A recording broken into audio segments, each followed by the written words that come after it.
Welcome to my channel English with Sanam. And अगर आपको मेरा लेक्चर अच्छा लगे तो काइंडली मेरे चैनल को सब्सक्राइब कर दीजिए। Thank you so much for listening to me. So let's start our chapter number 6, that is historical development of English language and related terms. के इंग्लिश लैंग्वेज की हिस्टोरिकल डेवलपमेंट की तारीख़ी तौर पर वो उसमें कैसे तरक्की हुई और उसमें कौन सी ऐसी रिलेटेड टर्म्स हैं जो कि इस्तेमाल होती रही हैं। तो इसका हम आज पार्ट 1 पढ़ रहे हैं। सो topic number 26 is types and possibilities of changes in English language. English language जो है इसमें कौन कौन सी मुमकिन तब्दीलियाँ जो हैं वक़ूअ पज़ीर हुई हैं। सबसे पहले ये कहते हैं कि language is always changing. Language हमेशा तब्दील होती रहती है। एवॉल्विंग यानी कि उसमें तरक्की आती रहती है। And adapting to the needs of its users. और जो ये लोग इसको लैंग्वेज को इस्तेमाल करते हैं वो अपने माहौल के मुताबिक, अपनी सराउंडिंग के मुताबिक उसमें नए नए वर्ड्स डालते रहते हैं। तो चनाचा लैंग्वेज जो है वो अडॉप्टिंग भी होती है। Why does a language change? Language आखिर चेंज क्यों होती है? There are several reasons for it. इसकी बहुत सारी वजूहत हैं। First, because the needs of the speakers change. क्योंकि सिंपल सी बात है कि जो इस लैंग्वेज को बोलने वाले लोग होते हैं उनकी ज़रूरत चेंज हो जाती है। New technologies, new products and new experiences require new words. ज़ाहिर है जब टेक्नोलॉजी न्यू आती है, नई प्रोडक्ट्स बनती हैं, नए नए तजर्बात होते हैं तो उसकी वजह से नए नए अल्फाज भी बनते हैं। Consider texting. Originally it was called text messaging. अब जो वर्ड है टेक्सटिंग उसको उसका जो उसको असल में फॉर्मल तौर पर उसको टेक्स्ट मैसेजिंग कहा जाता है, लेकिन हम कॉमन लैंग्वेज में क्या यूज़ करते हैं? Texting. Because it allowed one person to send another text rather than voice messages by phone. यानी कि एक दो लोगों को अलाउ करता है कि वो राइटिंग में अपने मैसेज सेंड करें इंस्टेड ऑफ कि वो वॉइस मैसेजिंग करें। Second, no two people have had already the same language experience. और दो लोगों के दरमियान पहले ये सेम लैंग्वेज एक्सपीरियंस नहीं होता। ठीक है, यानी कि इसका मतलब ये कि दो लोगों के दरमियान कुछ एक जैसी लैंग्वेज की एक्सपीरियंस पहले था और अब नहीं है, या पहले नहीं था अब है, तो फिर भी वो एक दूसरे को टेक्स्ट मैसेजेस कर सकते हैं। We all know slightly different set of words and construction depending on our age, job, education level, country etcetera. यानी कि हम एक दूसरे की हमारी एज लेवल, एज डिफरेंस के होगा। जितना एज डिफरेंस ज़्यादा होगा उतने हमारे अल्फाज इस्तेमाल करने का तरीका मुख्तलिफ होगा। जॉब मुख्तलिफ होगी तब भी अल्फाज मुख्तलिफ होंगे। मुल्क मुख्तलिफ होंगे तब भी अल्फाज दो लोगों के मुख्तलिफ होंगे। और एजुकेशन लेवल जिसका जितना ज़्यादा होगा वो उतने ही ज़्यादा फ्लरिश वर्ड्स यूज़ करेगा। जिसका एजुकेशन लेवल कम होगा वो उतने ही सिंपल वर्ड्स यूज़ करेगा। We pick up new words and phrases from all the different people we talk with. ज़ाहिर है आप बाहर निकल के जितने लोगों से बात करेंगे आप उतने ही न्यू वर्ड्स और फ्रेजेस सीखेंगे।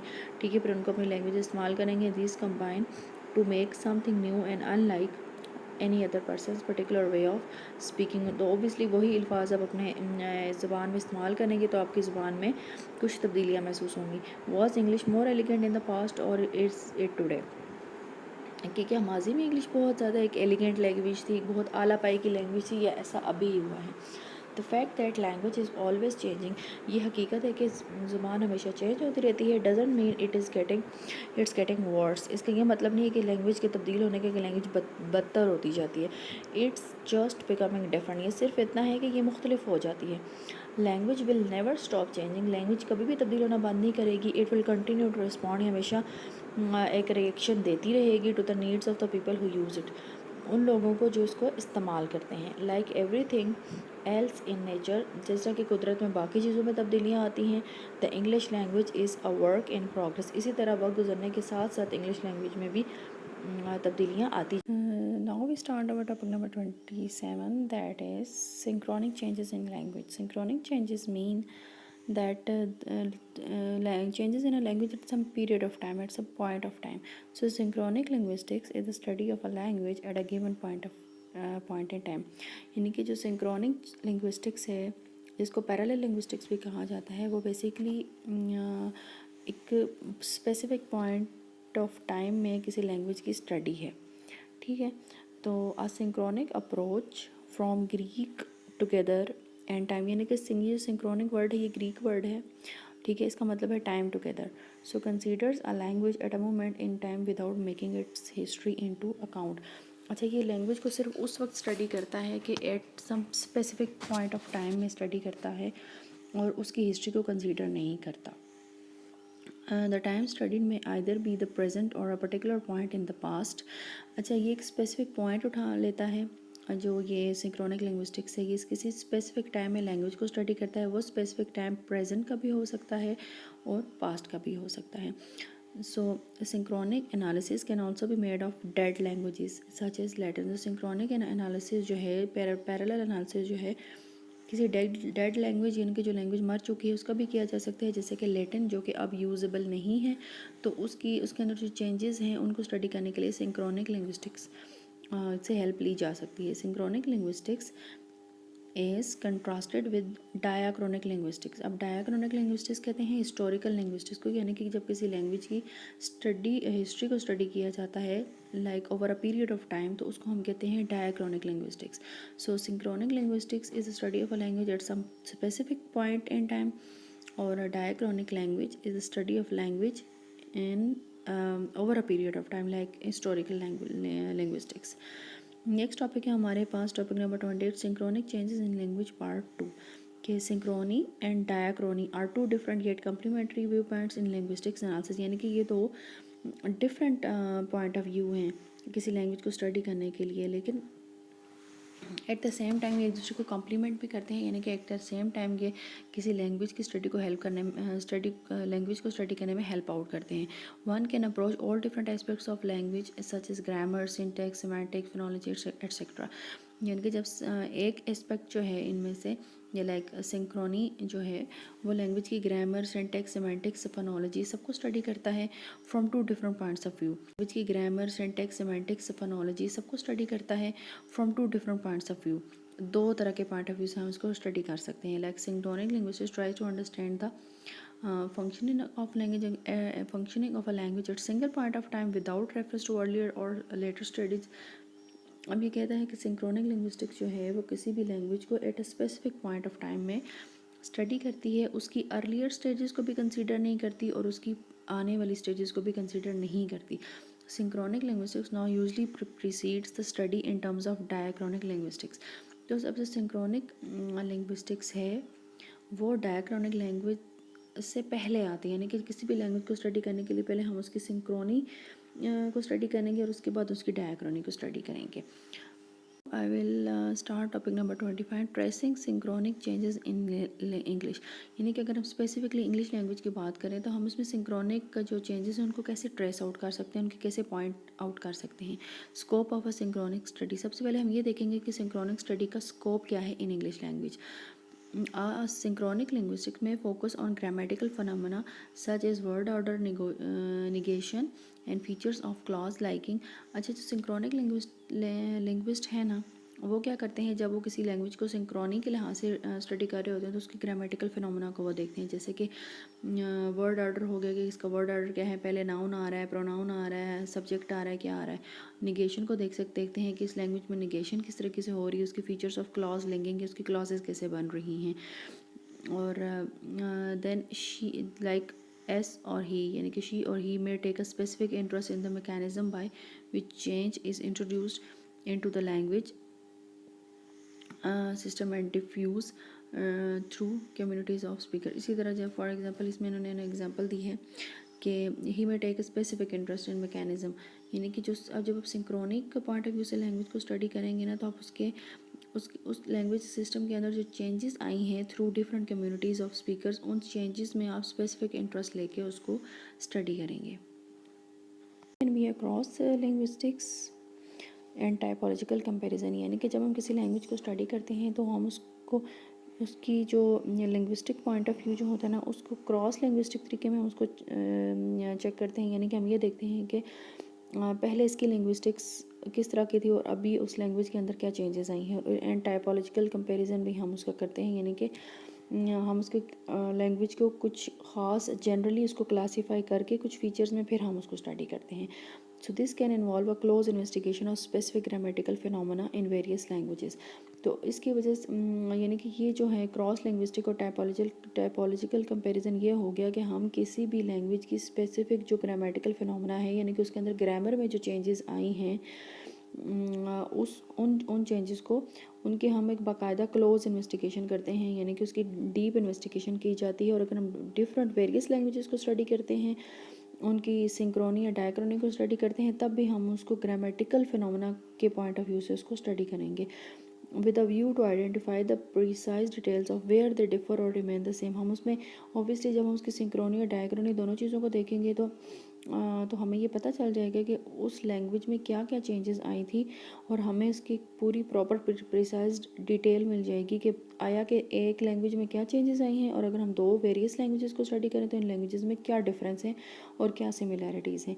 इट में focus on investigating the wider patterns of linguistic variation in language typology. अब ये जब हम उसकी किसी लैंग्वेज को जब स्टडी कर रहे होते हैं तो हम उसमें कौन कौन सी चीज़ें इन्वेस्टिगेट कर रहे होते हैं। हम उसमें सबसे पहले वाइडर पैटर्न ऑफ लिंग्विस्टिक्स को स्टडी करते हैं। फॉर एग्जांपल यानी कि लिंग्विस्टिकली ग्रामेटिकली किसी लैंग्वेज में क्या तब्दीलियाँ आई हैं, या फिर लैंग्वेज की टाइपोलॉजी यानी कि लैंग्वेज की जनरल क्लासिफिकेशन में क्या तब्दीलियाँ आई हैं।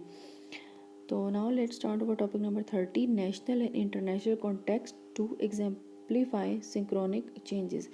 यानी कि नेशनली और इंटरनेशनली जो है जो सिचुएशन है जो दुनिया में चेंज हो रही है वो किस तरीके से सिंक्रोनिक चेंजेस को इफ़ेक्ट करती है, ठीक है। और इसको in the context of English language देखा जाएगा। How सिंक्रोनिकली English is different at phonological level, यानी कि फोनोलॉजिकल लेवल के ऊपर इंग्लिश किस तरीके से मुख्तलिफ है सिंक्रोनिकली at a specific period of time.